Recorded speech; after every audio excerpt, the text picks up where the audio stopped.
Nakaupo ako sa dulong upuan ng isang maliit na lumang coffee shop. 17 years old ako noong una kong napunta dito kasama si Dan, ang aking ka-live-in noon. Oo, noon. At oo, 17 years old pa lamang ako nang nagsimula akong makipag-live-in sa aking first boyfriend at first love at masasabing one great love na si Dan. At ngayon ay muli akong napadako dito sa edad na 30. Marami na ang nagbago. Pananamit, ang makeup ko, ang buhok ko at pabango ko. Lahat ay bago na. Nilabas ko ang salamin ko mula sa aking makeup kit. Pinagmasdan ang aking sarili. Makilala pa kaya ako ni Dan kapag nakita niya ako ngayon? Oo, Papa Dudut. Magkikita kami ngayon. Matapos ang ilang taon naming hindi pagkikita, nagkaroon na kami pareho ng lakas ng loob na magharap para sa closure na matagal na naming tinakbuhan at tinaguan. Oras na rin. Sa ganitong edad namin ay siguro naman ay naambunan na kami ng maturity para i-handle ang aming sitwasyon. Hindi ko alam ang mararamdaman ko noon. May halong kaba, takot at excitement. Hindi ko alam kung alin sa mga ito ang gusto kong unang maramdaman. Si Dan ang una sa lahat-lahat ko. Normal lang naman siguro na maramdaman ang ganito ngayon. Ganito nga rin kaya ang nararamdaman niya ngayon habang papunta sa lugar na ito. Kinakabahan din ba siya? Excited? Ano rito ang una niyang nararamdaman? Hindi ko mahulaan pero sana hindi kami nagkakalayo ng nararamdaman dahil tulad ko, alam ko, ako rin ang una niya sa lahat. Para maibaling ang aking atensyon sa ibang bagay ay pinagmasdan ko na lamang ang aking kape at ang corned beef pandesal na naging paborito ko noong 17 ako. Naalala ko pa, ito ang madalas naming umagahan at minsan ay baon pa namin sa trabaho ni Dan. Hindi kami nagsasawa dito. Paborito namin itong pareho. Kapag nakakaluwag ay nagdadagdag kami ng keso sa corned beef pandesal na yon. Sabay namin kakainin yon sa umaga habang nagkukwentuhan tungkol sa mga panaginip namin. Ang saya-saya noon. Naaalala pa kaya niya yon? Habang hinihintay si Dan, ang dami-daming alaala ang pumasok sa utak ko. Mga alaala naming pareho. Kahit na ilang taon na ang nakalipas, malinaw pa rin itong tumakbo sa utak ko na akala mo ay teleserye sa telebisyon. Aminin ko sa inyo, hindi ito nabura sa alaala ko. Ang mga binuo naming alaala ni Dan ay ang mga pinakamatamis at pinakamapait na sandali ng buhay ko. Bakit ko ito nasabi? Malalaman niyo ito ngayon kapag binalik ko na ang nakaraan naming pareho. Ako po si Rosie at 17 anyos noong nagsimulang makipag-live-in. At eto ang aming kwento. Rosie! Rosie! Patulong naman! Oh, saan mo naman nakuha ang mga monoblock na yan? Binili ko sa mall. Binili sa mall? Ha, lokohin mo pa ako. Tingnan mo ngang ang dumi-dumi oh. Pudpud na yung mga pa tsaka puro gasgas yung ibabaw. Joke lang. Binigay ni Aling Karing. Aling Karing? Yung kapitbahay natin na may karinderya. Magpapalit na raw ng mga upuan. Kaya pinamigay na niya yung iba. Itong dalawa na nga lang inaabutan ko kasi naunahan ako ng mga nasa kabilang kanto na suki niya. Walang mesa? Ito na nga lang yung inaabutan ko eh. Di bale, kapag nagkapera na tayo, bibili tayo ng mesa at mapapalitan natin yung mga monoblock na upuan na yan na mas bago at may parang, ano ba yun? Yung parang kutsyon na mauupuan? Hayaan mo. Basta masipag lang tayo eh, makakabili tayo kahit sofa pa yan. At TV. At ref? Tapos maraming pagkain yung ref. Bibili tayo ng magkakaternong baso at plato. Tapos yung kutsara tsaka tinidor na yung makakapal talaga. Hindi yung sobrang nipis na nakakasugat na ng dila kapag sinusubok. Tapos, bibili tayo ng marami pang merienda natin, no? Ay, puro pagkain na nasa utak mo, ha? Ikaw kaya una nagsabi ng pagkain, sinundan ko lang eh. Ay, yung tiyan ko. Oh. Mukhang kailangan mo na nga ng merienda. Ikaw ba naman mapagod katutupi ng mga damit na pinalondre kanina? Tingnan natin kung di mag-rally mga bulati mo sa tiyan. Sige na. Dahil alam kong napagod ka sa trabaho mo, di lilibre kita ng pandesal na may corned beef. Tapos ipagtitimpla pa kita ng matapang na kape. May pera ka pa dyan? Sa tingin ko kasya naman to basta wag na lang tayong kakain sa gabi. Ay, wag ganun. Ipanggabihan na lang natin yan. Joke lang. Meron pang natitira, huwag kang mag-alala. Magkano lang naman yung gagastusin sa meriende. Isipin na lang natin na pang-celebrate natin yun. Pang-celebrate saan? Sa pagsisimula natin sa buhay, magka-live-in. Sa pagsisimula natin sa forever? Sa pagsisimula natin sa forever. 16 years old kami noong nagkakilala kami ni Dan. Pareho kaming helper noon sa isang laundry shop pero umalis din ako kaagad kasi mas malaki yung sahod sa nakita kong trabaho sa isang bentahan ng mga segunda manong mga damit sa palengke. Naiwan doon si Dan dahil wala pa itong mahanap na trabaho.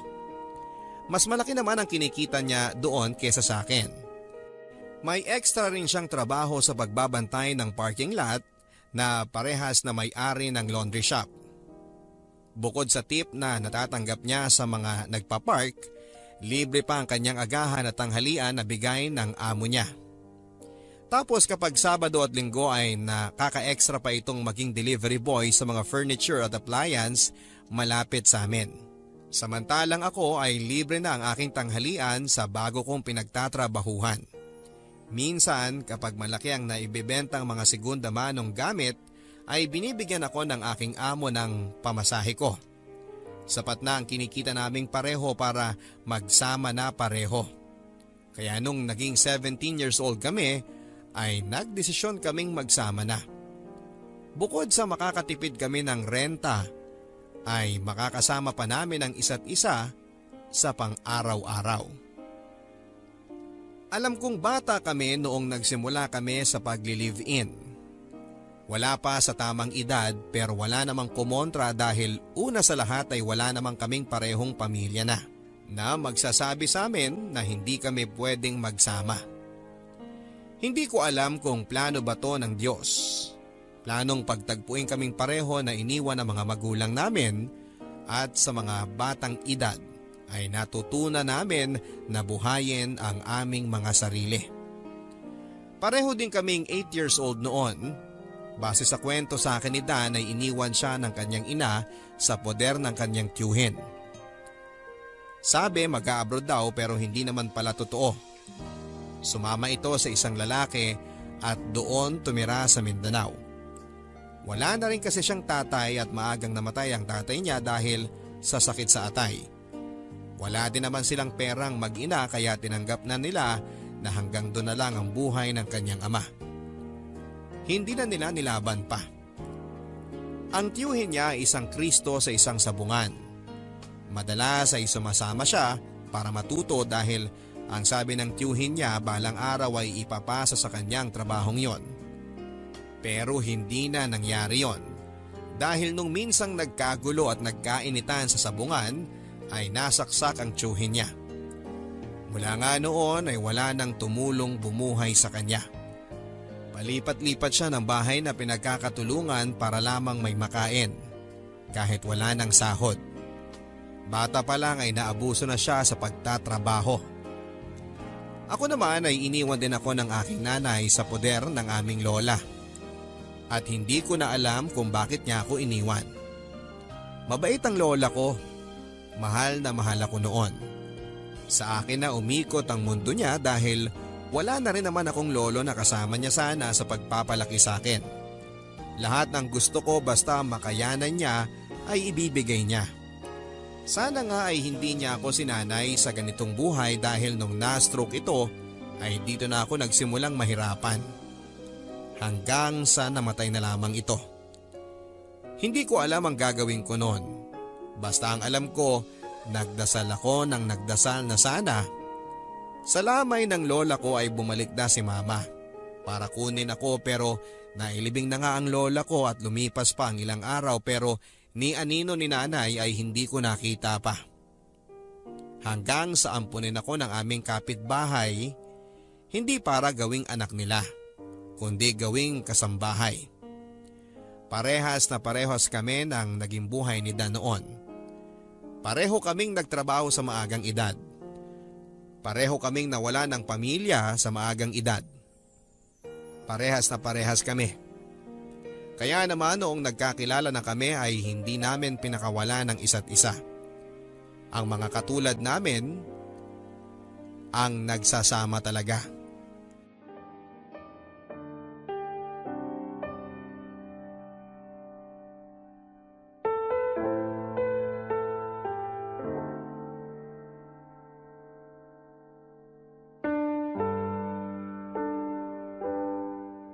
Kanina ka pa tulala dyan ah.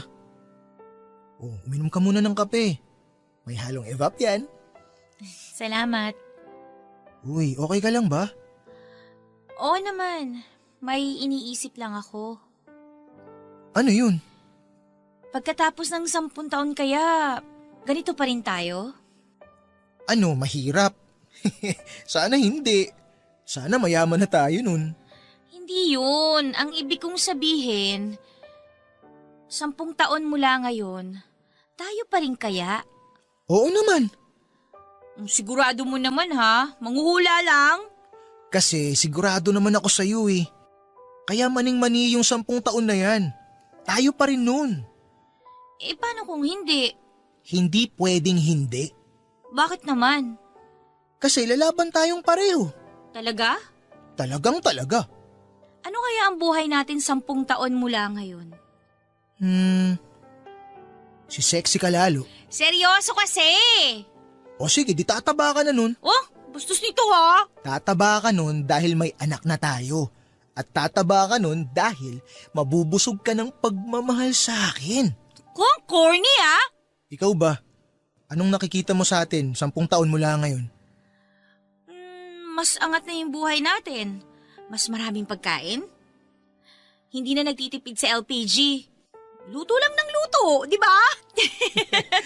Tapos, makakapunta na tayo sa mga pangarap nating lugar na nakikita lang natin sa social media, no? Tapos, makakabili na tayo ng maraming damit na bagay sa atin at saka sapatos. Tapos, kaya na kitang bilhan ng mga pabango na gusto mo.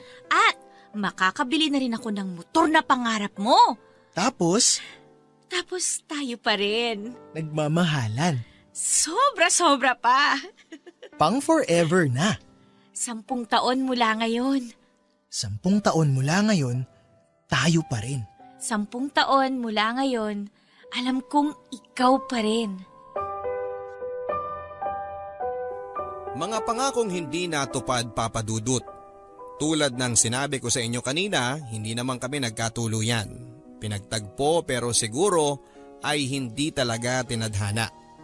Pero bago naman kami natapos na dalawa ay marami kaming pinagdaan ng masasaya. Yun yung mga dahilan kung bakit kami tumagal ng 3 taon. Oo, 3 taon lang ang tinagal ng aming relasyon dahil siguro masyado pa kaming bata noong nagsimula kami kaya hindi pa kami hinog noon para sa relasyong yon.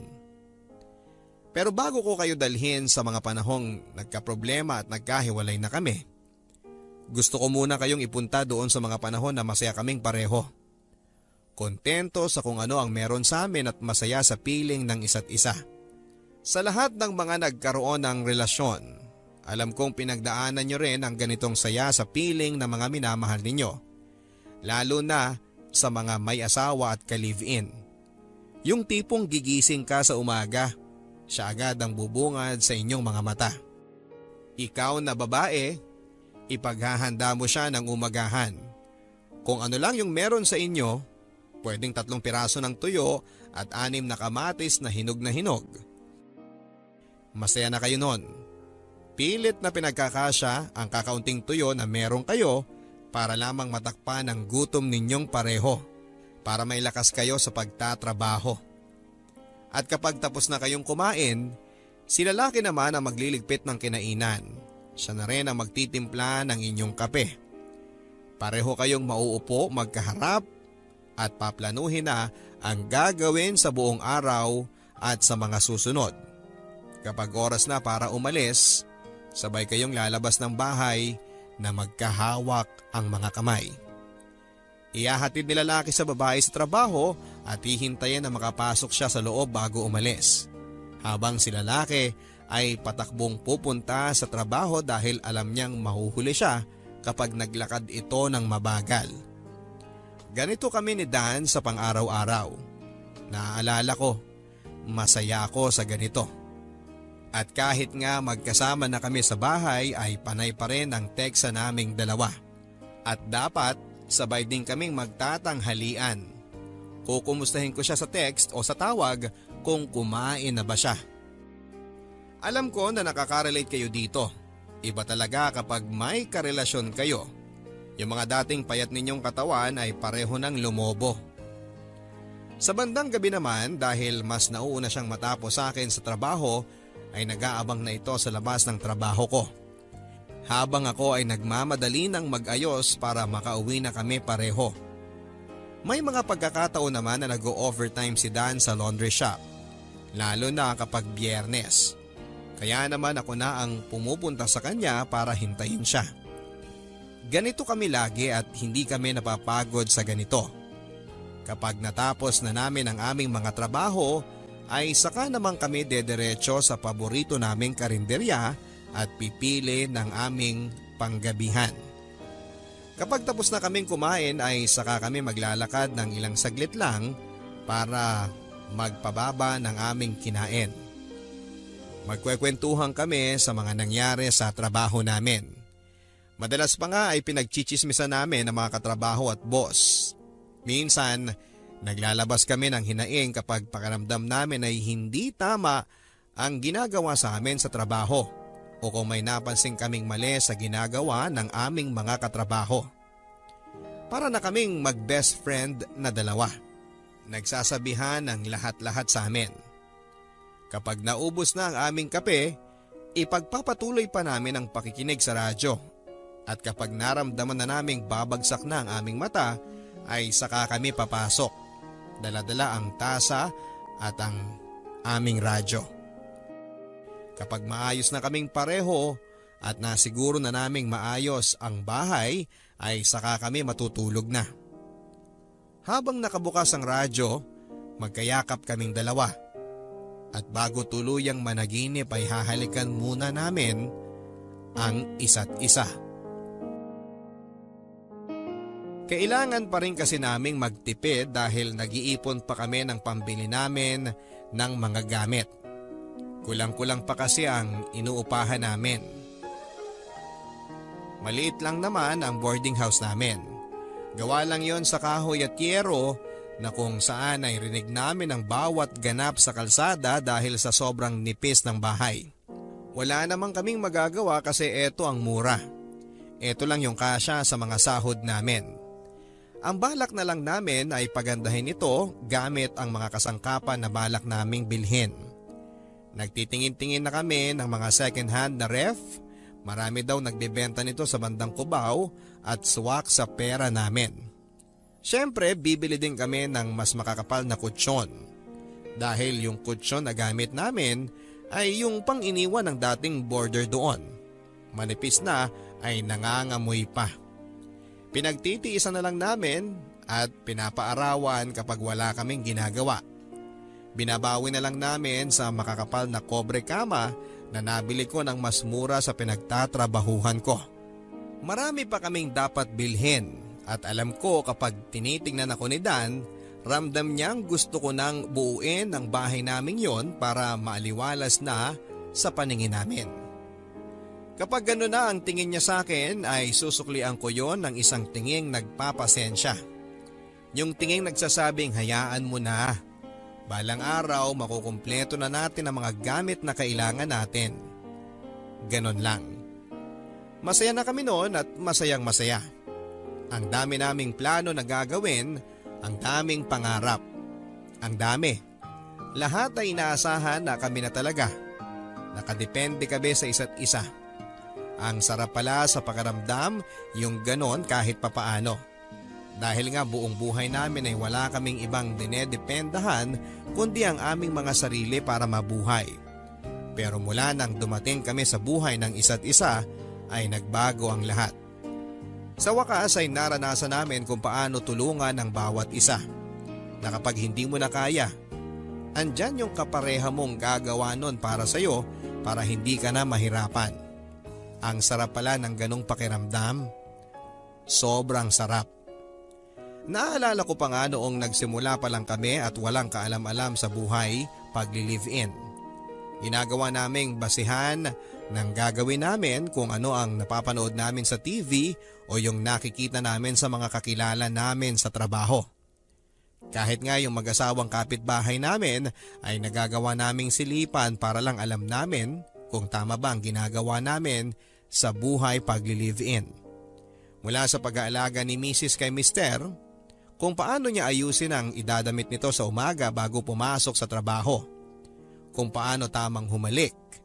Pati yun ay inaral naming dalawa papadudot para maging legit na mag-asawa kami. Pero kahit na anong gawin namin ay may mga tao pa rin hindi kami tanggap sa ganitong sitwasyon. Minsan isang gabi, bandang 10:00 na yon, nang naglalakad kami pauwi galing sa barbecuehan ay sinita kami ng mga tanod na nasa lubong namin. Palibhasa bukod sa itsura naming totoy at nene, ay ang katotohanang 17 pa lamang kami. Sinita kami noon at tinakot na idadala kami sa barangay hall kung hindi kami tatakbo pauwi dahil baka hinahanap na kami ng mga magulang namin. Umiling kami at sinabing wala kaming mga magulang. Tumahimik lamang sila at sinabing umuwi na lamang kami. Pero nung dinagdag pa namin na mag-asawa kami ay napabulalas pa sila ng tawa at hindi naniwala sa amin. Pailing-iling pa silang naglalakad palayo sa amin. Rinig na rinig namin ang pangiinsulto nila sa amin at ramdam na ramdam ko ang guhit ng sakit noon sa pride at puso ko. Pero niyakap ako ni Dan at hinalikan sa tuktok ng aking ulo. Noon naman ay nawala lahat ng alinlangan at galit sa akin at ito ang alaalang binabalikan ko sa tuwing nararamdaman kong kontra ang mundo sa aming relasyon. Ang relasyon namin ay hindi naman laging puro paru-paro at bahaghari. Tulad ng ibang relasyon ay may mga pinagdadaanan din kaming problema na nire-resolba namin oras na salubungin kami nito. Kadalasan naman ay mga simpleng hindi pagkakaintindihan lamang, tulad ng sino ang dapat maglinis ng CR o kaya naman ay bakit nagmamantika pa rin ang lababo. Pwede ring pag-awayan ng mga langgam sa mesa dahil sa hindi tinapong supot ng chicherya. Ganon lang. Minsan mga pinag-aawayan pa namin kung sino ang nakahulog ng sabon sa kubeta at hindi inahon pa. Mga ganyang away na alam naman naming pareho na nangyayari hindi lang sa amin kundi sa iba't ibang tao din. Ito yung mga away na pinagpapasensyahan na lang para hindi na lumala pa. Mga maliliit na bagay na dapat ay pinag-uusapan bago matulog sa gabi para maaliwalas ang paggising sa umaga. Mula noong nagsama kaming dalawa ni Dan sa bahay ay pansin ko ang pagiging makalat nito at pabaya. Naiisip ko na lang na palibhasa ay lalaki kaya ganun siguro. O baka naman dahil walang nakalakhang magulang na magtuturo sa kanya kung paano nga ba ang maglinis ng bahay at mga kalat. Swerte ko na lang at kahit ini-spoil ako ng lola ko ay naturuan pa rin ako nito sa mga gawaing bahay. Ang rason kasi ni lola ay babae ako. Huwag daw akong aasa na tulungan ako ng mapapangasawa ko sa pag-aayos ng bahay dahil ang trabaho ng mga lalaki ang magdala ng pera na gagastusin sa pang-araw-araw. Noong bata ako ay tanggap ko na ang ganitong prinsipyo ni lola. Pero nung lumaki ako at nagkaroon na rin ng trabaho ay dapat patas pa rin sa gawaing bahay. Hindi lang si babae ang maglilinis. Hindi lang si lalaki ang maglalagay ng pera sa bahay. dapat ay laging patas. Pero sa lagay namin ni Dan ay mukhang hindi siya open sa konsepto na yon. Dahil kahit pareho kaming kumikita, parang ako pa rin ang gusto niyang magtrabaho at maglinis ng bahay. Dan! Ano ba naman to? Oh, bakit? Ano yun? Eh di ba sabi ko naman sa'yo, kapag tapos ka na sa pinagkainan mo, hugasan mo naman kaagad. Alam mo namang nakatago lang yung mga langgam sa sulok-sulok ng kusina eh. At saka naghihintay lang na maruming mangkok eh. Eh kasi hinihintay nga kita na dumating at kumain muna para sa, para isahang paghuhugas na lang ng plato para di sayang yung tubig. So ang lagay, ako pa rin yung maghuhugas pagkadating ko, ganon. Eh, mas magaling ka naman maghugas kaysa sa akin eh. Kahit pinagkainan mo man lang, ano ba naman? Eh kapag ako naghuhugas tapos mamantika, magagalit ka rin kaya mas maganda na ikaw na lang. Kaya nga ang sabi ko, aralin mo kung paano yung tamang paghuhugas ng plato para naman hindi mamantika. Eh, late bloomer ako sa mga ganyan eh. Di ko na mapag-aaralan pa yan. Da naman! Baka kahit aso, turuan ko maghugas kapag sinaulo niya ay magagawa niya. Ikaw pa kaya?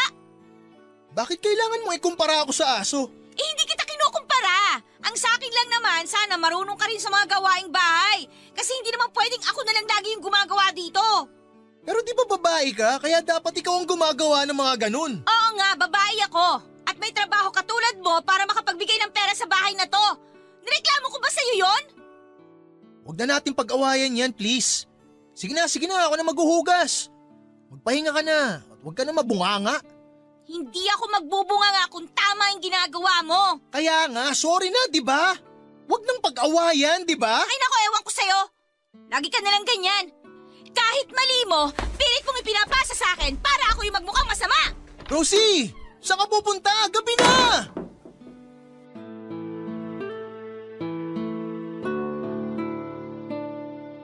Naalala ko noon nung gabing yon. Naglalakad-lakad lang ako sa barangay namin at hindi alam kung saan pupunta.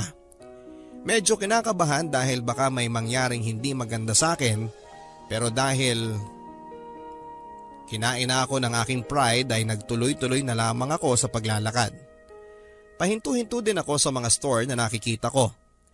Nakikiupo kung may bangko at bibili ng 2 candy para hindi naman nakakahiya. Kapag napansin kong panay na ang tingin ng tindera ay saka ako aalis at maglalakad. Nakailang ikot siguro ako sa barangay namin bago ako nag-decide na bumalik na lamang sa bahay. Siguro naman ay tulog na si Dan. Ayoko siyang harapin dahil nakakapako pa rin naman ang sarili ko na masama pa rin ang loob ko sa kanya. Pero pagbukas ko ng pintuan ay sinalubong ako nito ng isang sintonadong pagkanta kasabay ng kanyang paggigitara. Pinagmasdan ko ang gitarang yon. Sa kapitbahay namin yon. Ano yon? Hiniram niya habang wala ako? Kunwari ay hindi ko siya pansin at saka ako dediretsyong nagtungo sa aming banyo pero hindi pa rin siya tumitigil sa pagkanta ng pasintonado. I'm sorry my love ang kinakanta nito. At Tagalog na nga lang pero mali-mali pa ang lyrics kaya naman natatawa ko. Pigil ang tawa ko noon. Tinakpan ko ang aking bibig ng aking damit para hindi magkalat ang tawa ko. At para hindi niya mapansin. Pero hindi ko na napigilan pang mapahalakhak ng pumiyok ito sa kalagitnaan ng kanyang pagkanta at doon ay alam kong wala na akong magagawa pa kundi ang lumabas na. Tulad ng dati ako ang unang sumuko sa away namin. Tulad ng dati, nadaan na naman niya ako sa kanyang karisma para mapatawad siya at magkaayos kami. Likas ang pagiging karismatic ni Dan. Kaya naman sa mga pagkakamali niya, madali lang siyang nakakagawa ng paraan para mapatawad ko siya. Yun ang nakakainis dahil hindi ko magawang maglagay ng pride sa pagitan namin kapag nagkakaroon kami ng problema. Dahil alam kong anumang oras may pangtunaw siya sa pride na yon. At ako naman ang talo. Siya na naman ang panalo. Sa dulo naman kasi lagi kong nare-realize na maliit na bagay lang ang pinagtatalunan namin. Wala namang masama kung ibagsak ang pride at magpatawad na lamang kesa yung pagsisihan namin habang buhay na hinayaan naming masira ang aming relasyon dahil sa maliit na bagay na ito. Kaya bawat problema na kinakaharap namin, pilit na lang naming iniintindi. Bawat problema na sumasalubong sa amin, tinatakbuhan na lamang namin. Kadalasan, yung mga maliliit na problema na ito na binabaliwala namin ay hindi naman talaga nabibigyan ng solusyon. Naiisang tabi na nga lang talaga at para sa amin ng mga panahon na yon ay ayos lang basta hindi lang ito mapag-awayan. Pero mali yon, maling-mali. Rosie, Kanina pa kita hinahanap. Saan ka ba nagpunta? tingnan mo to. Nakasil kanina sa mall. Nagpunta ka ng mall? Oo, kasi inutusan ako ni boss na bumili ng pyesa para sa nasirang dryer eh. O tapos? Tignan mo to. Nakabili ako ng sapatos na gusto ko. Mukhang mahal yan ah. 3.5 yung original price nito. Pero nabili ko lang ng 2.2 dahil nga naka-sale. Mahal pa rin. Minsan lang naman, Rosie. Alam mo namang pangarap ko tong sapatos na to. Wala ka na banggit sa akin na bibili ka ng ganyan. Tsaka, maayos pa naman yung sapatos mo ah. Oo, maayos pa naman pero dapat may kapalitan to para di mabugbog at masira. Kaya nga bumili ako ng bago. Pwede ka namang bumili ng mas mura. May tigti 300 na fake na ganyan ano. Kuhang-kuha yung design. Ano ka ba? Pero fake yun. Madaling masira tsaka masikip sa paa. Pero alam mo yun lang ang kaya natin, di ba? Bakit? Kaya ko naman bumili ng ganito kamahal na sapatos ah. At saan ka naman kumuha ng pera dyan? Sa akin. Dan? Okay, kinuha ko muna yung parte ko sa mga naipon nating dalawa. Ano? Papalitan ko rin yun, promise. Pera lang yun. Pera na pinaghirapan nating dalawa. Pinaghirapan ko rin yung ginastos ko para sa sapatos na to. O ngayon? Ngayon, gusto ko naman matikman yung gusto ko. Pero paano yung gusto nating dalawa? Yung nga gusto nating bilhin gamit dito para sa bahay. Makakaipon tayo ulit, promise. Mabilis lang yan. Kung kailangan kong maghanap ng ekstrang trabaho, sige gagawin ko. Hindi yun yung gusto kong puntuhin dito, Dan. Nakaplano na yung pera na yun para sa mga bibilhin nating gamit dito, di ba? Yung ref, yung sala, at saka yung dining set, plato, tsaka yung kalan. Oh, paano na yung mga yun? Di pa naman natin kailangan yung mga yun eh. Anong hindi natin kailangan doon? Di naman tayo masyadong kumakain dito sa bahay dahil di ka naman marunong magluto masyado. Talaga bang... Kaya di na natin kailangan ng ref para pag-imbakan ng mga pagkain. Kung gusto mo ng malamig na tubig, edi bumili tayo ng yelo sa kapitbahay. Tres lang yun. Dan, ano ba namang... Yung sala set, okay pa naman tayo sa monoblock na nahingi ko, di ba? Oh, tsaka meron naman tayong na remedyohang lamesa para pagkainan natin. Bakit pa tayo bibili ng mga yun? Kaya pa naman. Labo mo, Dan. Plano natin yun eh. At alam mong mas importante yun kesa dyan sa sapatos mo. Bakit? Mapapalamig ba niyan yung karne na balak kong i-imbak sa ref, ha? Mauupa ko ba yan tulad ng sofa na gusto ko? Diyan ba ako kakain kapag nagugutom ako? Pwede bang maglabas ng apoy yan kapag magluluto na ako? Sumagot ka! Ewan ko sa'yo! Kinuha ko lang naman yung parte ko ah! Kung gusto mong bumili ng mga gamit na yon, edi gamitin mo yung natirang pera. May 2,000 pa ron. Kung ano-ano pinagsasabi mo? Hindi yun sa 2,000 lang eh! Ano? Ayoko na makipag-away sa'yo! Oh, saan ka na naman pupunta? Tulad ng dati, ang solusyon ay ibalibag ang pintuan. Kung patuloy kami sa argumentong yon, hindi kami matatapos. Hindi rin kami parehong mananalo dahil alam naming parehong may sasabihin ang bawat isa. Kailangan ko lang sigurong magpalamig. Baka mamaya ay kakalma na ako. Tulad din siguro ng dati, pag uwi ko, may nakahandang pasori si Dan sa akin. Pero sa pagkakataong yon ay binahayan din siya ng pride at hindi niya ginawa ang ginagawa niya sa akin dati kapag nagkakaroon kami ng away. Walang pagkanta, walang paggitara, pagsorry o paglalambing man lang. Naabutan ko itong tinitignan at pinipicturan ang kanyang sapatos. Tinignan kong sandali ito pero bumalik muli ang atensyon sa sapatos. Mas lalo akong napika. Diretso ako noon sa kama at pinilit matulog, maya-maya pa ay sumunod na siya. Akala ko noon ay yayakapin niya ako para mag-sorry na pero tumalikod ito hanggang sa nakatulog na. Kinabukasan ay pareho kaming walang imik. Walang balak magbaba ng pride ang isa sa amin. Hanggang sa gabi ay wala kaming imikan hanggang sa ako na lang ang hindi nakatiis at kinausap ko siya. Nagtanong kung may dumating na bang bill ng kuryente.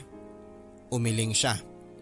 Doon na kami nagsimulang mag-usap na parang wala lang nangyari nung nakaraang gabi. Na isang tabi na naman ang problema. Patay mali siya. Walang nagsorry sa pagkakataong ito. Hindi na solusyonan ang problema. At sa mga sumunod ay ganoon na rin ang nangyari. Wala nang sorry-sorry kapag nagkakaroon ng away. Basta na lang tatanggapin na ganoon talaga. Hindi mag-aargumento at hindi na lang mag-uusap at iimik kapag pareho ng malamig ay saka mag-uusap tungkol sa ibang bagay na kunwari ay walang ibang nangyaring problema. Ganon kami. Pero mali yun. At dahil nga nasanay kaming pareho na iisang tabi ang mga maliliit na problemang ito, ay hindi namin napansin na magdudulot pala ito ng isang bagsakang problema sa amin. Dahil naipon ito ng naipon ay hindi namin napansin na sinisira na pala kami nito ng paunti-unti. Hindi ko rin alam kung paano kaming umabot ng 3 taon na puro problema at hindi pagkakaintindihan. Mas lalong hindi ko alam kung paano kami tumagal na isinasantabi na lamang ang mga dapat ay sinusolusyonan. Mahal ko siya. Alam ko na mahal pa rin niya ako. Ramdam ko pa rin naman kapag natutulog kami sa gabi at hindi niya namamalayang napapayakap at napapasabi ito ng I love you sa akin. Dahil sa panaginip? Dahil nakasanayan? Hindi ko rin alam, Papa Dudut. Basta sa akin ay ayos na yon para maisip ko din na hindi sukuan ang relasyon na yon. Sa bawat araw ay tumindi ang pagiging selfish ni Dan. Halos 100 piso na lamang ang naiaambag nito sa gastusin namin dahil mas inuuna niya ang kanyang luho. Maya't maya ay may bago itong gamit na nabibili sa mall, headset man yan o damit o bagong casing ng cellphone. Nakahanap din ito ng kainuman tuwing Sabado na nagiging dahilan para hindi ito makabangon ng maaga para makapag-date kaming dalawa. Pero okay lang, pinalagpas ko yon. Sige, ayos lang. Sumunod na nawala ay ang kanyang trabaho sa parking lot dahil nga tuwing Sabado ay mas inuuna nitong uminom at sa Linggo naman ay maghapon itong tulog. Kaya naman ang sahod na lang niya sa laundry shop ang inaasahan niya na madalas ay wala ding natitira dahil babalik tayo sa kanyang luho. Doon ay napupunta kaya sa dulo 100 piso lang ang naiaabot nito sa akin na kulang na pangbayad ng kuryente namin. Pero sige, pinagpasensyahan ko ito tulad ng dati. Dahil nga sa sahod ko na lang ako umaasa para sa mga bayarin sa bahay, ay nagkulang ito kaya wala akong ibang nagawa kundi ang gamitin ng ipon na sana ay pambili namin ng mga gamit. Pagtingin ko roon ay nabawasan na itong muli. Naisip ko marahil ay kinuha ulit ni Dan ang ibang parte roon. Sige, okay lang yon. Okay lang talaga. Kung ano man yung natira sa ipon namin, yun na lang ang pagkakasyahin ko para sa mga bayarin namin. Sana nga ay magkasya. Kung hindi man ay hahanap na lamang ako ng pag-e-extrahan. Pwede akong maging barker para sa mga taxi malapit sa isang call center na tinuro sa akin ng amo ko. Total ay malaki naman daw ang bunganga ko at malakas ang boses ko, sabi ni Dan sa akin nung nag-aaway kami. Kaya siguro pasok na akong maging barker. Hindi ko na rin sasabihin pa kay Dan na papasok ako sa ganitong trabaho sa gabi. Wala din naman itong pakialam sa akin. Mas tutok ito sa cellphone niya at bagong tablet na binili niya noong nakaraan. Kesa yung alamin kung anong ganap sa akin at alamin kung kaya ko ba ng pera ko na buhayin kaming pareho. Unti-unti ay nabago ang routine naming pareho, Papa Dudut. Yung dating pagsundo niya sa akin sa trabaho ay hindi na nangyayari pa.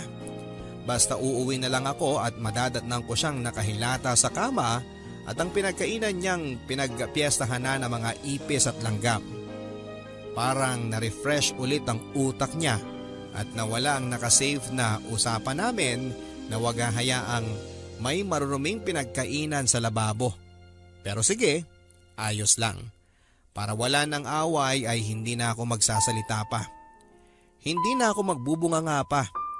Irereserba ko na lang ang boses ko sa pagtawag ng taxi para sa mga ahente. At least doon ay kikita pa ako. O bakit ngayon ka lang? Galing ako sa trabaho. Alas 7 natatapos ang trabaho mo, di ba? Alas 3 na ng madaling araw. Anong klase bang tindahan ng segunda mano yung pinagtatrabahuhan mo na yan, ha? Barker ako ng mga taxi sa call center. Kailan pa? 1 buwan na. Bakit ngayon ko lang nalaman to? Nagtatanong ka ba? 1 buwan na akong umuwi ng ganitong oras, pero nagtanong ka ba? Aba, malay ko ba kung ganitong oras rin ang uwi mo ng mga nakaraan? Kasi nga madalas tulog ka na kapag umuwi ako. Malamang alas 3 na kaya ng madaling araw. Alangan namang… Hihintay mo pa ako? Syempre hindi, di ba? Dapat matulog ka na noon kasi maaga pa ang pasok mo sa laundry shop. Di ba? Gets ko naman yun eh. Kung di pa kita mahuhuli ngayon hindi ko pa malalaman na may iba ka na palang trabaho. Pasensya ka na ha. Kailangan kong umextra. Naubos na kasi yung ipon natin. Tingnan mo. Ikaw pala ang umubos eh. O asan na yung sinasabi mong pambili ng ref, ng sala set, tsaka nung kalan? Ako nang bahala doon. Mag-iipon ulit ako. Nagastos ko kasi pinambayad ko ng kuryente. Tsaka dun sa utang sa tindahan, tsaka sa bahay. Kulang kasi yung sahod ko eh. Kulang din ang 100 pisong inaabot mo. Eh di sorry kung 100 lang ang naiaabot ko sa'yo. Kailangan mo pa bang ipamukha sa akin? Eh di ikaw na yung kumikita ng malaki sa bahay na to. Gusto mo ba palakpakan pa kita? Okay na. Sige na. Palakpakan mo ako para gumaan naman ang loob ko at maisip kong tama yung ginagawa ko. Ayan. Okay na ba, ma'am? Maraming salamat. Good night. Hindi tumabi sa akin si Dan ang gabing yon. Mabuti na lamang dahil baka makita at marinig pa nito ang pag-iyak ko.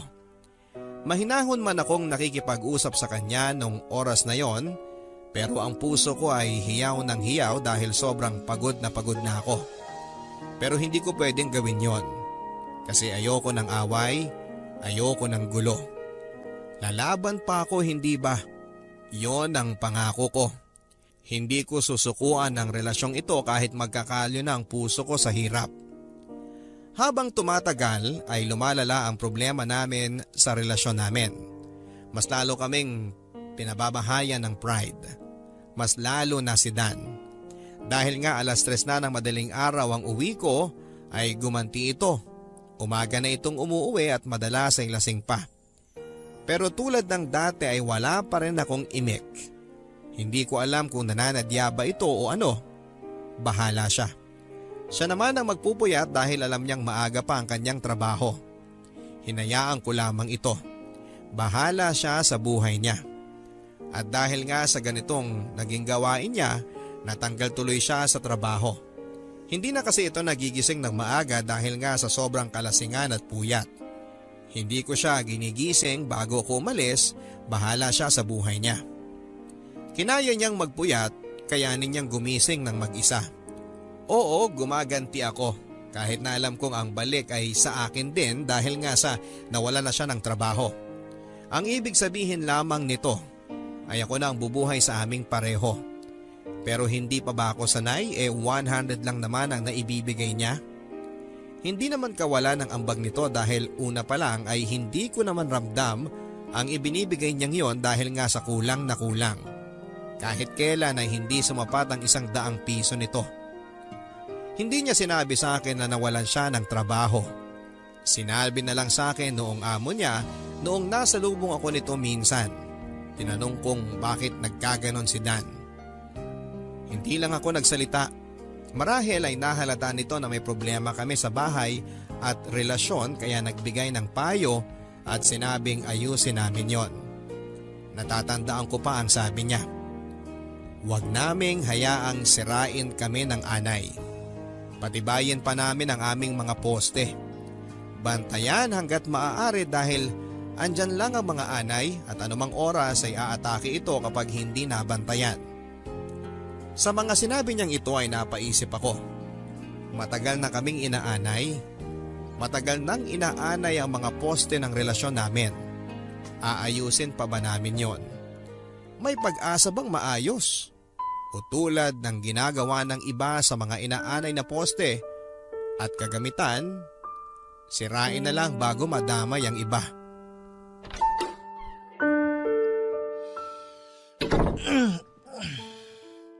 May ulam pa ba? Wala. Di naman ako nagluto. Oo nga pala, hindi ka nagluluto. Kasi wala naman tayong gas. Matagal nang wala. Oo nga pala, kaya panay karinderya tayo dati. Upo ako sa tabi mo ha. Tulog ka na nga. Alam mo, masaya nun. Nung nagkakarinderya pa tayong dalawa. Yung paunahan tayo ng ulam. Paunahan kung sinong makakakuha ng masarap. Tapos, bawal magpalitan. Dapat ubusin kung ano yung in-order mo para parusa sa katangahan mo. Buti naaalala mo pa yan. Bakit ikaw? Nakalimutan mo na? Medyo. Yung mga kinakanta natin kapag naglalakad tayo pa uwi pagkatapos natin kumain. Para tayong mga lasing. Tinatawalan tayo ng mga aso kasi ang pangit ng boses natin. Naaalala ko. Tapos yung pag-uwi natin ng bahay, bibilangin natin kung ilan yung ipis na napatay natin dahil sa in-spray natin ng umaga bago tayo pumasok sa trabaho, di ba? Naalala mo. Tapos makokonsensya ka kasi may baby ipis kang napatay. Tapos tatawanan kita. Naaalala ko nga. Yung mga pinag-uusapan nating plano, gagawin natin sa mga susunod na buwan at taon. Yung mag-iipon tayo para makumpleto yung mga gamit natin? Oo. Naalala ko yan. Yung pangako natin na makakalipat tayo ng lugar na mas maayos at hindi tumutulog kapag tag-ulan para nagagamit natin yung mga palanggana sa paglalabalang at hindi pang sahod ng tulong mula sa bubong. Naalala. Yung promise natin na bibili tayo ng cake tuwing mansary at anniversary natin para hindi puro corned beef pandesal ang handa natin. Pero alam mo, mas masaya ka nun sa corned beef pandesal. Masaya ka na rin nun sa ganun. Kontento tayo sa ganun. Tulog ka na. 3 taon na tayo, no? Pero mo, tumagal tayo ng ganun.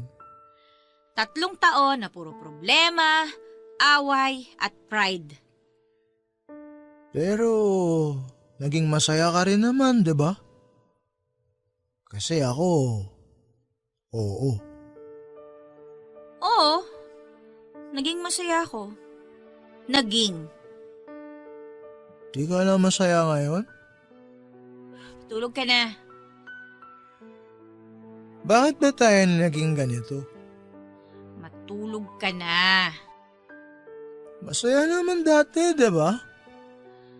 Matulog ka na sabi.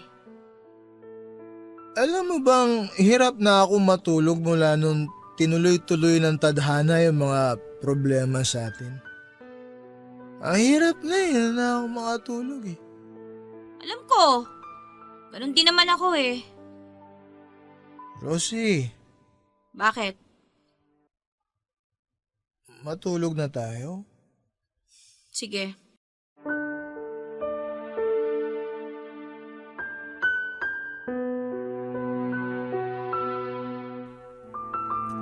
Sabay kaming nahiga sa kama. Sa mga unang minuto ay nagpakiramdamang kaming dalawa kung sino ang unang magpapatalo sa antok. Nakapikit kaming pareho pero ramdam ng bawat isa sa amin na hindi pa kami dalawin ng antok. Siguro 2 oras ang lumipas bago may isa sa amin ang bumigay na sa tulog. Si Dan yon. Habang ako ay mulat na mulat at nakatitig sa kanyang mukha. Sa mukha na minsan ay ginusto kong tignan sa bawat minuto. Yung mukhang ilang taong kong minahal at ninependahan ang kasiyahan.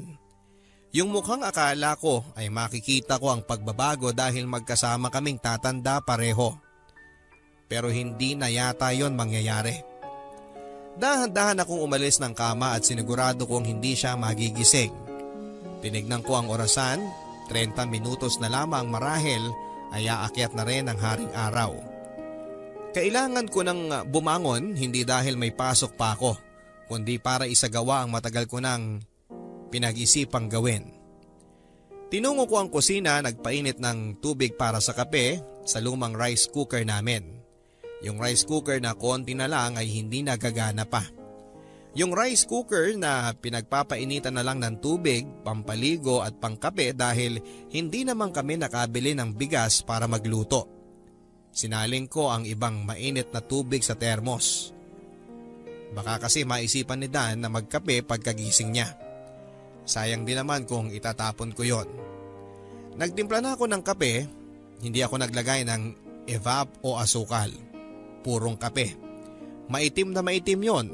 Mapait na mapait. Ngayon ko lang ito gagawin. Ngayon ko lang ito susubukan. Gusto ko na kasing magising. Naupo ako habang tinitignan ang kape. Kaya ko ba ito? Kaya ko bang gawin ang hindi ko nakasanayan? Sanay ako sa matamis at hindi sa mapait. Pero kapag sinubukan ko naman ito ay baka tumamis din sa dulo. Baka masanay din ako. Sinubukan ko ang kapeng yon. Mapait at sobrang mapait. At kahit nakailang higop ako ay hindi pa rin ito tumatamis sa dila ko. Siguro ay hindi nga tatamis yon dahil dapat ko na lang tanggapin. Siguro ang dapat ko lang gawin ay sanayin ang sarili ko sa pait at tanggapin na ganun talaga yon.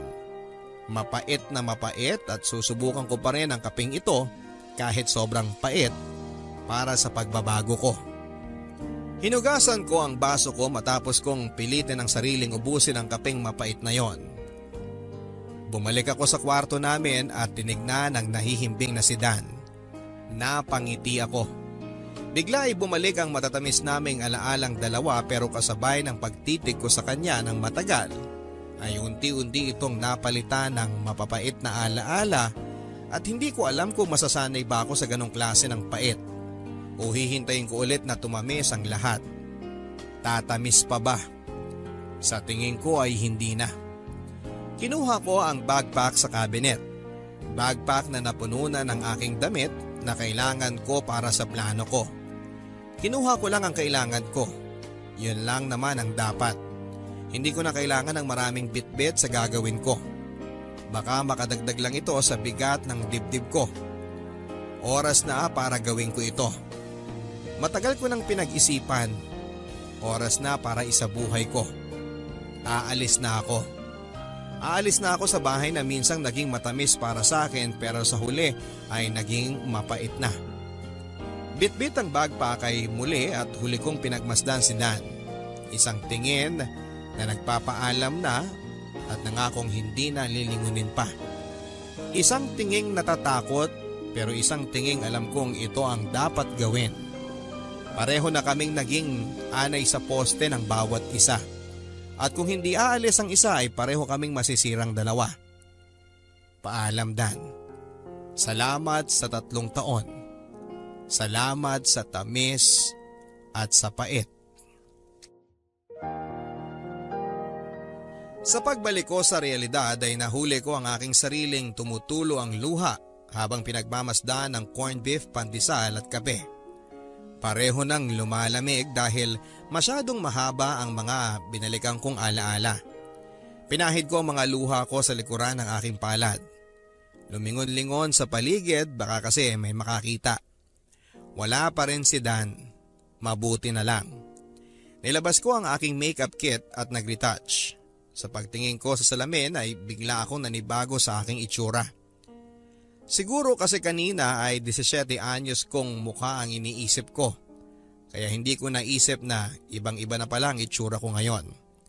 Marunong na akong mag-makeup, medyo pumuti na rin, dala na rin siguro ng aircon sa opisina kung saan ako nagtatrabaho bilang sekretary.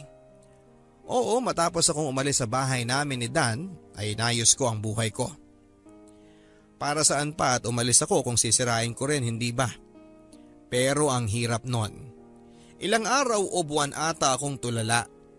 Panay ang iyak kapag umuwi ako sa inuupahan kong kwarto. Ang hirap mag-isa lalo na kung nasanay ka nang may kasama lagi. Naisip ko nga noon na kaya ko namang mag-isa, hindi ba? Bata pa lang ako ay natutunan ko na yan, pero nag-iba ang lahat ng nakilala ko si Dan. Sa kanya ko dinepende ang lahat. Ang sarap sa pakiramdam pero mali pala. Kaya para mawala ang lungkot ko ay sinubukan kong makipagrelasyon sa isang lalaking ibang-iba kay Dan. Dahil baka sakaling dito ay tumama na ako. Baka kasi hindi katulad ni Dan ang para sa akin. Nakipagrelasyon ako sa isang lalaking matanda ng 20 years sa akin. Isang byudo pero may maliit na negosyo at masipag. Hindi katulad ni Dan na wala nang ang trabaho ay tamad pa. Marunong din sa bahay, hindi katulad ni Dan. Basta lahat-lahat ay ibang-iba kay Dan. Akala ko kasi ay dito ako magiging masaya pero mali pala. Sa dulo kailangan din naming maghiwalay dahil hindi ako masanay. Nakakatawang isipin na sa piling pa rin ni Dan ang gusto kong puntahan para maging masaya. Pero tapos na eh. Tapos na. Naalala ko pa na ilang beses akong sinubukang hanapin ni Dan. Nakailang beses itong nag-text at tawag bawat araw. Ang haba ng kanyang mensahe sa akin na halos hindi ko na binabasa. Bura agad. Ayaw kong maging marupok dahil alam kong nasa tamang direksyon na ako. Nagpalit po ako ng bagong number. Neto na lang din akong sumubok na gumawa ng Facebook account dahil alam kong hahanapin ako ni Dan sa Facebook. After 10 years, kung kailan talagang nakapag-move on ako. Oo, 10 taon ang inabot. Naisip ko nga gaano kaya siya katagal bago nakapag-move on. Kailan siya nagkaroon ng GF ulit after ko? Maganda kaya ang babaeng yon? Mas maganda kaya sa akin? Mas mabait? Mas maunawain? Nabago ba niya si Dan? Mas minahal ba niya ito? Yon ang mga tanong sa utak ko na nagpapasama sa puso ko. At ang mga katanungang yon ay isa-isa nang masasagot sa pagkikita namin ni Dan ngayon. Hinanap ko siya sa Facebook, Papa Dudut. Mabuti na lang at meron siyang account. Inesto ko ng paulit-ulit, tinignan ko ang mga profile picture. Buwan-buwan ito kung magpalit ng picture. Kaya naman napapangiti ako dahil nakikita ko ang mga pagbabago niya sa bawat buwan at taon na lumipas. Sinilip ko ang mga post niya ngayong taon at nung mga nakaraan. Puro tag post ng mga katrabaho niya sa isang bilihan ng sasakyan. Ahente pala ito. Kaya pala ganon ang tindig niya, gumanda lalo. Pinuntahan ko ang kanyang messenger at hindi pa ito online pero nag-iwan ako ng mensahe at sinabing gusto ko siyang makita. Kinabukasan ay sumagot nga ito. Kumabog ng malakas ang dibdib ko. Nagkasundo kaming pareho na magkita sa isang lumang coffee shop na pinupuntahan naming dalawa noon. Tinanong ko ang sarili ko, handa na ba talaga ako? Oo, bulong ng puso ko. Ilang sandali pa ay muli na namang lumakas ang kabog ng dibdib ko nang mapatingin ako sa pintuan ng coffee shop. Pamilyar sa akin ang pumasok. Kahit 10 taon na ang lumipas ay pamilyar pa rin siya sa akin. Lumaki man ang katawan pero alam kong siya pa rin ang lalaking yon. Umayos ang pananamit, siya pa rin yon. Nagkabigote at balbas, siya pa rin yon at bumagay ito sa kanya. Naging mabuti rin ang panahon sa kanya. Dan, maswerte ka. Hi. Hi, Kumusta ka na? kumusta ka na? Ako una nagtanong, di ba? Ayos lang. Parehas din pala tayo ng sagot. Ako ayos lang din.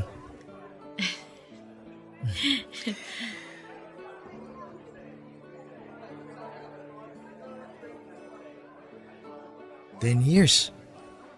Oo. Wow. Ang tagal na pala, no? Kaya nga eh. Parang kailan lang magkasama tayo nun sa bahay. Tapos... Nag-aaway. Bago yung mga away, masaya tayong magkasama. Karinderya dates natin, no? Oo. Yung mga date natin sa park noon. Tapos, meron lang tayong lalagyan ng kape. Yun lang yung baon natin. Solve na tayo. Tapos, may candy sa bulsa. Pantawid gutom, ano? Correct. 10 years na pala yun, no? Wala nung iwan mo ako? Oo. Napatawad mo na ba ako? Eh ako, napatawad mo na ba ako? Eh ako yung unang umalis at sumuko. Hindi ba dapat ako yung nagtatanong niyan?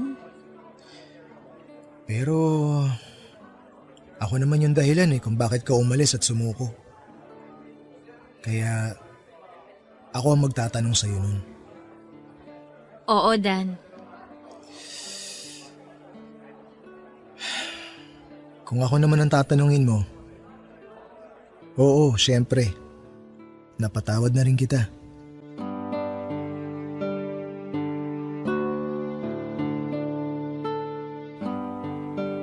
Nagkatinginan kaming dalawa at pamilyar ang lahat kahit ilang taon na ang lumipas. Wala munang nagsalita sa amin. Basta nagkatinginan lang. Walang ilangan tulad ng dati kahit na ang tagal-tagal na mula noong huli kaming nagkita. Si Dan ang unang bumasag sa katahimikan. Muli niya akong kinumusta. Hindi ko alam ang isasagot ko kasi nakasagot na ako kanina pero nagsabi na lang ako sa mga pangyayari sa buhay ko after kong umalis sa bahay namin. Nagpakatotoo ako. Sinabi ko na hindi ako nadalian sa buhay na wala siya sa buhay ko. Tahimik siyang nakikinig. Matagal-tagal na rin naman at oras na rin para ilabas yung mga nangyari sa ilang taon naming nagkalayo. Ang sabi ko ang daming gabi na hindi ako makatulog dahil hindi ako sanay na walang yumayakap sa akin. Hindi ako sanay na walang kaagaw sa kumot na dati naming ginagawa lalo na kapag pasapit na ang madaling araw sa mga buwan lalo na ng Disyembre hanggang Pebrero. Matagal din akong hindi tumikim ng kape. Sabi ko sa kanya ngayong taon lang ulit ako sumubok magkape nang alam kong kaya ko nang tikman ng pait. Ang sabi ko sa kanya ay parang wala nang lasa ang init at ang kape para sa akin mula nang hindi na kami nagkasama. Nakatingin lang si Dan habang sinasabi ko yon sa kanya. Hindi ko alam kung ano ang tumatakbo sa utak niya. Ganon din ba siya? Tulad ko ay nahirapan din kaya siya. Oo, yun ang sagot niya. Nahirapan din siya noong nawala ako sa buhay niya. Ang kwento niya sa akin noong gumising siya bandang tanghali na akala niya ay pumasok lang ako sa trabaho kaya hindi naman siya kabado na wala na ako. Wala siyang kaalam-alam. Uminom pangaraw siya kasama ng kaibigan niya. Umuwi siya madaling araw tapos ay napansin niya na wala ako. Kaya natulog na lang siya. Nang magising siya ay wala pa rin ako. Naisip niya na baka hindi niya namalayan na dumating ako ng madaling araw at hindi na rin niya namalayan na umalis ako papunta ng trabaho. Wala siyang kaalam-alam na wala na pala ako. Lumipas ang 3 araw na ganon. Saka pa lang niya nahalata na wala na nga ako. Doon ay sinubukan niya akong hanapin, kontakin pero wala. Para daw siyang mababaliw noon. Hindi ko makain ng maayos, parayang inom at sa huli ay umalis na rin siya sa dating bahay namin dahil alam niyang hindi niya mababayaran ng upa doon para sa susunod na buwan at wala nang dahilan para manatili pa roon dahil wala na nga ako. Napakagatlabi ako sa mga pag-amin niya. Tinatanong ko siya kung ano ang naging gamot niya para makalimot. Umiling siya basta ang sabi niya isang araw ay tinanggap na lang daw niya na wala na ako. Hindi na ako babalik. Doon niya sinubukang bawiin ang dating siya. Ayusin ang dating siya. Marami itong sinubukang trabaho, naging janitor at kung ano-ano pa at sa awa ng Diyos ay nakapasok siyang ahente ng sasakyan sa tulong ng dati niyang pinagtrabahuhan na gusto siyang matulungan. Tinulungan siya kung paano makabenta ng mga sasakyan at kung ano ang dapat gawin. Nahirapan siya nung una dahil wala naman siyang ideya sa mga ito. Pero nung naisip niyang kailangan naman niyang ayusin ang buhay niya ay inaral niyang mabuti ang lahat ng aspeto. At heto nga, maayos na siya. Masaya na, napangiti ako habang nagkukwento siya. Natahimik kaming muli at hindi ko alam kung sino sa aming dalawa ang nagsimula ulit magtanong. Nagkatinginan at nagkangitian. Parang hindi na kailangan magtanong pa at ungkatin ang nakaraan. Hayaan na lang namin yon kasi kahit na ano naman ang paghahalungkat namin sa dati ay hindi na yon mahalaga sa ngayon dahil magkakaiba na kami ng buhay. Magpasalamat na lang kami na naging parte kami ng kahapon ng bawat isa. Alam ko na sa isip ninyo, dapat ay magtanong pa dahil kailangan ng closure. Pero para sa amin ay matagal na kaming nagkaroon ng closure. Yung pagtanggap na hanggang doon na lamang ang relasyon namin. Para sa amin ay yun na yung closure na kailangan namin. Bale, saan ang lakad mo ngayon yan?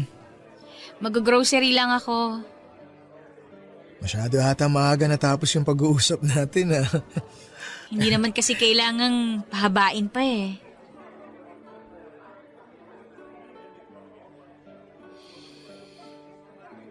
Masaya ako na nakita ulit tayo.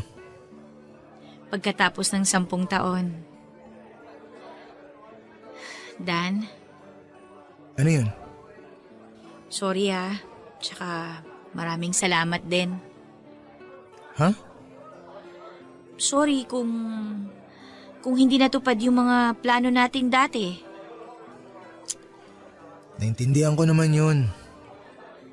Rosie, sorry din kasi parte ako kung bakit hindi natupad yung mga yun. Maraming salamat. Para saan naman yan? Maraming salamat kasi pumayag kang magkita tayo ngayon. Rosie, Oh, salamat sa in-order mong corned beef pandesal para sa akin wala yun. Salamat talaga. O paano? Mauna na ako Sige, Uy, ingat ka. ikaw din. Sige, bye. Bye. Hanggang sa muli. Hanggang sa muli natin pagkikita.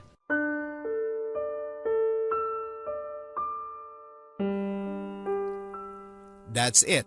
Tapos na. Yung matagal kong hinintay na pagkikita namin ay natapos na rin. At oo, masaya ako.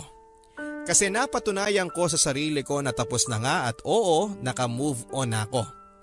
May confirmation na nga.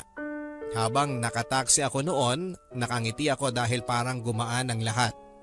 Parang pakiramdam ko yung pag-uusap namin yon ang dahilan para doblehin ko pa ang paghakbang papunta sa bagong ako. Alam kong yun din ang gagawin niya at masaya ako para sa kanya. Masaya ang naging ending namin. Masasabing happy ending pa rin ito. Kasi para sa akin ay hindi ko naman kinonsider talaga na natapos ang storya namin nung time na umalis ako sa dating bahay namin. At nung tinapos ko na ang relasyon namin. To be continued yon para sa akin at ngayon yung pagkikita namin ang continuation. Ang totoong ending at masaya ang ending na yon. Yun ang ending para sa akin. Hindi na naulit ang pagkikita namin yon. Wala ni isa sa amin ang sumubok na magtanong ulit kung pwedeng magkita pa at magkape. Kasi para saan pa? Tapos na naman. Para sa akin ay sapat na ang una at huli naming pagkikita sa lumang coffee shop na yon para tuluyan ang isara ang aming mga libro. Wala na po akong balak pang idagdag siya sa panibagong libro ng buhay ko. At alam kong ganon din siya. Kanya-kanya na kaming pagsulong ngayon sa buhay na hindi nakadepende sa bawat isa. Tanging pasasalamat na lang ang meron ako sa puso ko para sa kanya dahil ang mga naging chapter niya sa buhay ko ang totoong bumuo sa libro ng buhay ko na kung wala yon ay hindi ko alam kung saan ako patungo. Siya ang nagbigay ng direksyon sa akin at habang buhay kong ipagpapasalamat yon. Maraming salamat sa iyo Papa Dudut sa pagbabahagi ng aking kwento o mas magandang sabihin ang aming kwento ni Dan sa inyong mga tagapakinig. Sana kahit papaano ay nasamahan nyo kaming ngumiti at umiyak hanggang ngumiti ulit sa pagtatapos ng aming kwento. Nagmamahal, Rosie.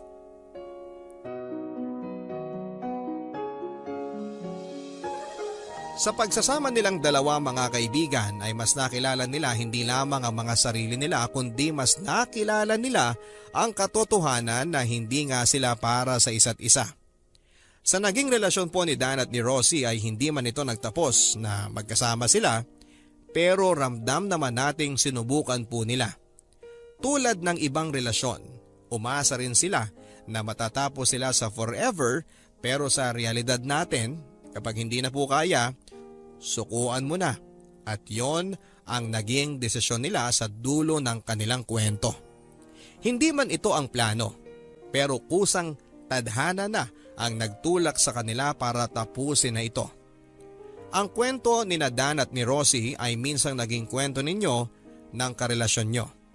Maraming pagkakaiba, hindi pagkakaintindihan, gulo, pero minsan ding tamis at lambingan. Pare-pareho man tayong may mga pinagdaanan sa relasyon pero magkakaiba tayo ng ginawang desisyon.